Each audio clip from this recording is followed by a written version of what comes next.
Hi, everybody. Thanks for joining me. Today is our fifth in a six-part series about lead generation.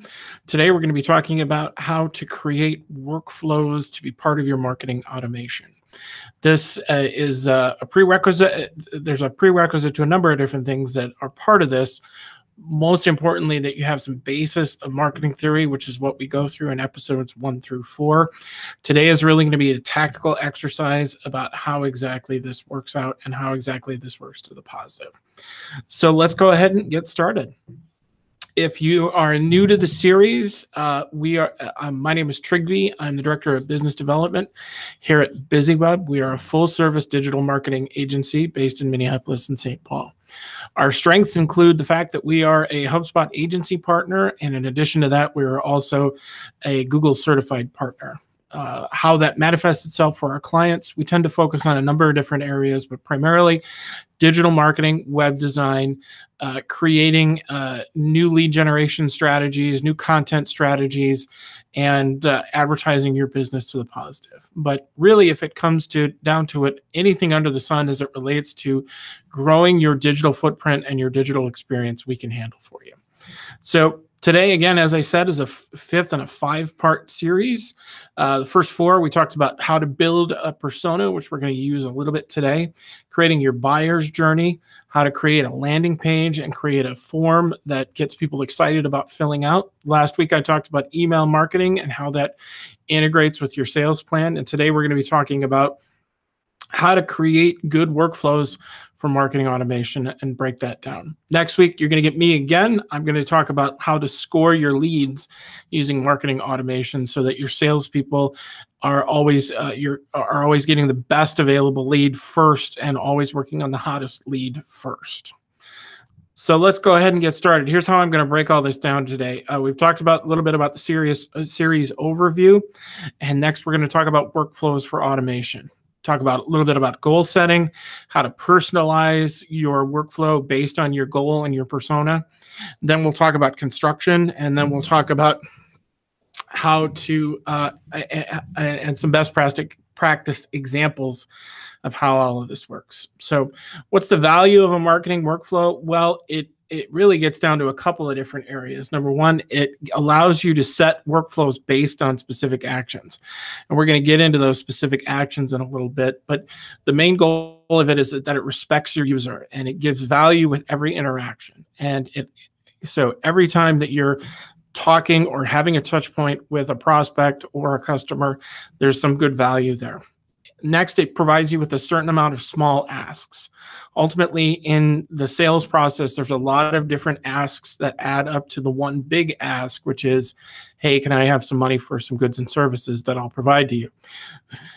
Nobody really just says yes to that out of fact. Trust me, I've tried. But really what we're going to end up wanting to do is break that down into a series of small asks where we're building trust. And we're trying to grow the process and grow together so that when we do ask that big question, that the answer is going to be to the positive. So like with any good marketing campaign, the first thing that we're going to start thinking about is what our goal is. And ultimately, this comes down to a number of different factors, but the value of marketing automation on the whole is that we want to streamline the experience and we want to similarize the experience for every single person. If you go into a McDonald's anywhere in the country and order a cheeseburger, chances are good, if they're doing their job right, you have the same cheeseburger in Atlanta as you do in Seattle. So that's what we really want to go. And ultimately, we don't really have a good idea of what the finish line looks like. It'll be hard for us to start the race. So the goal of our marketing campaigns is to create an actionable, measurable result of some kind. So some of the good positive goals that we can look at are things like, what new information are we trying to gain about our contacts? So there's going to be an exchange of information back and forth. I'm going to give you something in exchange for getting something from you. So what exactly do I want to get from you? Is it your phone number? Is it an email? Is it an expression of interest? Or What's a key performance indicator that your company uses to determine what a success is? One of the things that is sort of a variable term is, what is a qualified lead? What's a qualified lead to me might not necessarily be a qualified lead to you. So if you have the opportunity to really understand what your qualified leads are, then you can start building an automated process around that. Third, another goal, something you might want to consider, is just simply, how do I measure the success of this workflow? Is it based in numbers? Is it based in value? That's a question that you can answer yourself, and will often change depending upon the scenario and depending on the persona. But ultimately, really what we want to ask ourselves, the most important question is, what actions do we want to take as a result of this workflow? What is the thing that we want our person going into this workflow to be able to do? Once we understand that, then we can start taking some other avenues and start taking some liberties as to how exactly we do that. But the first thing, as with any marketing campaign, we need to set a goal. Next, this is how it actually manifests itself within HubSpot. You can see here, I've chosen once the life cycle of something is a marketing qualified lead, then I can save it. And so I'll do that again here. So I create the contact property. I say, the life cycle stage is already a marketing qualified lead. That's going to be the header of the person that's going into my leads. So once they're equal to that, then I can start figuring out what to do. So the nice thing here is, you can see HubSpot even gives you a great long list of potential goals to start with. So ultimately, using an automation tool like this helps crystallize your entire process, which means that we're going to put a lot on the front end into it in terms of effort, but at the end, it will continue to delight our prospects and our customers, and it'll give everybody that same consistent experience.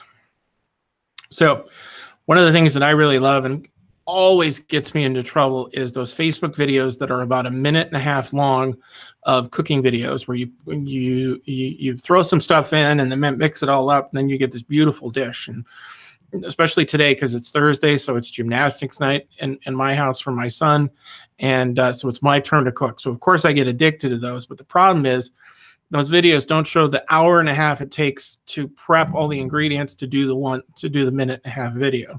So what I thought was important before we really get into the tactics of this is that I actually list out some of the actual things that you're going to need and some of the key items you're going to have in setting up your workflow. So first up is the contact properties and how the values are set. So if your workflow sets a custom contact property value to a contact, like where you got it from or what it is, you'll need to know what that is prior to setting up to your workflow.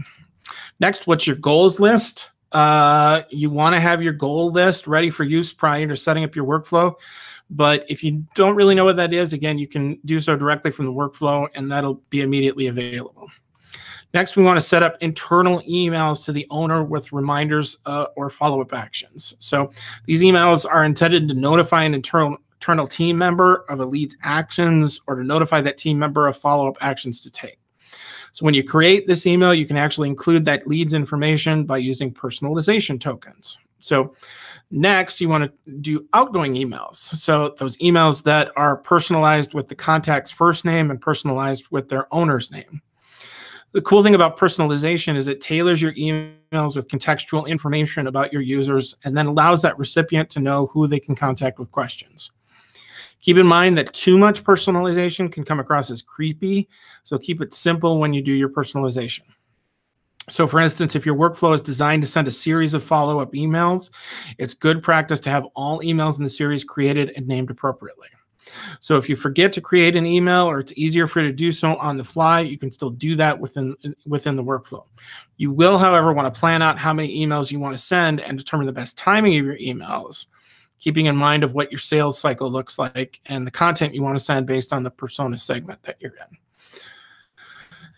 So now that we're at the starting line, we've got our goals, we've got all our tools in place. Now we want to start enrolling people into a potential workflow. There's a couple of different kinds of enrollment that you can do, and I wanted to spend a little bit of time going over them. So the first one is a start from scratch enrollment. So What that means is that starts an automation process once you actually capture a piece of data, like if somebody fills out a contact form. So the next is it allows a particular immediate response. So for instance, if you go to my website and sign up for using one of our workflows and you give us a piece of information, you will immediately get a thank you email from us. So start from scratch workflows, again, they're designed to trigger once a contact meets the requirements of that workflow. So whatever that variable part is. So if a delay is added to the first action, which you can do too, that delay will be relative to when the contact was first enrolled in the workflow. So if you want to wait a day to send that thank you email or wait 15 minutes, you can actually do that. So the cool thing about this is that it triggers specific follow-up actions after an action. So next is a center on a date enrollment. So that's around like a specific fixed date in a calendar, like a special event or a birthday or something like that. So the value here is in the task creation for the teams after an action is taken. So while center on a date workflows share the same enrollment triggers as start from scratch workflows, delays are relative to a particular date. So below the enrollment triggers, you see here that there is a place to center your workflow around that particular date. So by default, that workflow will execute around that particular date in the calendar year selected. So however, if the event happens at the same time each year, then you can make the workflow recur annually. So that's the second, which is center on date. Third is center on a variable. So center on a date property workflow is sort of the same thing as center on a variable, but instead of setting a fixed calendar date, this workflow type requires you to select a date type contact that is relative to center the workflow around. So again, things like birthdays, things like enrollment dates, those aren't going to be a fixed date on the calendar. That's not going to be June 15th every year. That's going to be variable depending on your customer. So again, any delays included in the workflow are relative to the date value on the enrolled contacts record, which can differ for each contact in the workflow. You can also elect to have enrollment triggers repeat each year, again, by recurring annually. So if you want to send a happy birthday email, once you know that person's email, you get that as part of that immediately. So, okay, now that we've picked what our enrollment criteria are, then we're going to set up a bunch of if-then branches. So what that means is we have the concept of if we want to have our user take a particular action, if they do it, then that takes them down one path. If they don't, that takes them down another path. So in this particular instance, I've got an if-then branch that says that if I know when the last email click date is, which means the last time they clicked on one of my email, if I don't know that, then I'm going to set the contact property to a lead. If I do know that, then the lifecycle stage gets set to marketing qualified lead, meaning it's not really a good lead yet. It's as much as I need to go back and continue to market it. So you can set up any number of these, and you can see the little finish lines at the bottom. That's what those black and white flags are. So again, you can make it as complicated as possible as you want. And I'll even show you one of ours as we get deeper into this today. So this is a really crucial tool because in addition to everything else, we can set small goals throughout a workflow that has many different if-then branches. So here's what a final process looks like. This is just a basic best practices one that has 5 steps to it. So the enrollment criteria is first, it's the person who downloads the ebook. So if I offer you an ebook, that's great. I'm going to get a certain amount of contact information that goes along with. The first step is immediate. Then you get the ebook. Here it is. And then the second step is that the lifecycle stage gets set to marketing qualified, which means that you've expressed some interest in learning more about the vague notion of my goods and services. 5 days later, after that first email goes out, I'm going to send a second email, which is a complimentary assessment. So I've already given you one thing. Now I'm going to offer you another one. And then if you don't download it, 10 days later, I'm going to send you another email that says your download gets you a custom consultation. And then after that, I'm going to send you an email that is your how-to guide. So ultimately, what I'm trying to do here is to figure out the person in the start of the program if they are interested in learning more about our services. So until they do that, I'm going to continue to tickle them about every 5 to 10 days to give them a little bit piece of information to grow. Here's another one that is just on creating sales qualified leads. So if you set the life cycle as a sales qualified lead, so somebody's expressed interest, then this is a short one. All it does is sends an internal email to the sales rep that says, hey, you've got a new lead and here's where you find it. So you can do something really complicated from a marketing standpoint or something valuable from an internal communication standpoint of automating some of your workflows as well. So this is another step-by-step workflow to consider. This is again a 5-step process that is based in the sales notion of nurturing leads. So the enrollment criteria here is for starting your trial. So you've signed up for a free trial. Okay, great. First thing you do is you get an email from us that says welcome to your trial. So then internally, on your record, I have set the property value as yes to started trial. So 5 days after that, I'm going to send you an invite to a webinar that's the title of it is how to use your trial effectively to really kickstart the effectiveness of the program. 10 days after that, I'm going to send you an email with a customer case study of somebody who is in a similar position as my prospect, so that the notion of whether or not they can be successful or not, I'm going to try and answer that question for them. And then 10 days after that, I'm going to send them another email saying, hey, your trial's almost over. Is it time to take the next step? Is it time to grow from there? So that's another one to consider. Again, not very long, but each one part of the process, I'm trying to lead them into making a purchase. Here's one I really like. This is a product awareness workflow, which really gets back into the marketing realm. So again, enrollment criteria, somebody who's downloaded a research guide. A research guide is a great tool if somebody is just dipping their toe in the water and showing their interest. So they're trying to maybe do some research for somebody else. They're trying to learn about the process or something like that. So again, first is I send them an email that says, here's the guide. I set them a property value of marketing qualified. I don't say that this is sales qualified because, again, they're just doing research at this point. So because they're just doing research, my third step is that 5 days later, I send them an email of a blog I did called 5 Things You Need to Know Before Buying. And then step 4 is 10 days later, I say, here's some product reviews. And then step 5 is 10 days later, sending an email requesting your free quote.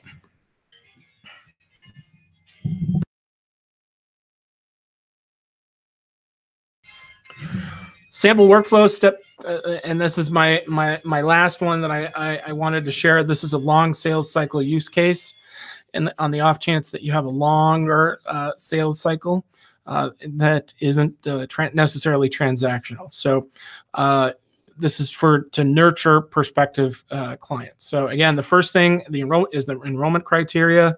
They've downloaded a white paper. Okay.